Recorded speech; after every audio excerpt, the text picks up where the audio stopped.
Sorry means baguhin mo yung kinakabothered ng isang tao or kung saan siya nasasaktan.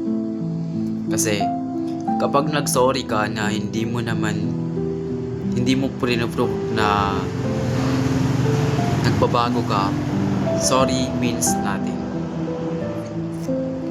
Kasi kapag nag-sorry ang isang tao, it means change niya yung bagay na yun na nasasaktan ka or nababothered ka, nahihirapan ka. Kung nag-sorry siya na hindi niya binago yun at inulit-ulit, doon mo makikita na hindi ka gaanong rinerespeto at minamahal. Kasi ang totoong tao na binavalue yung present mo or yung absence mo, hindi yan gagawa ng mali kahit hindi mo yan bantayan. Yes, totoo yun.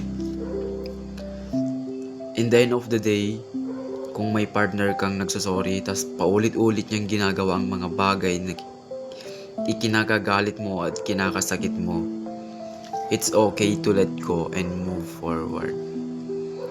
Isipin mo yung energy mo na nauubos dahil lang sa kanya.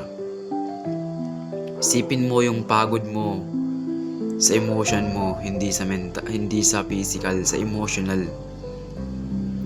Tas igagaslight ka pa at sasabihin, ikaw kasi hindi mo naman kinechange yung mga bagay na yun para sa akin. Gaslight. That's not love. That's bare minimum, guys. It's okay to let go and move on. Move forward. Huwag kayong manghinayang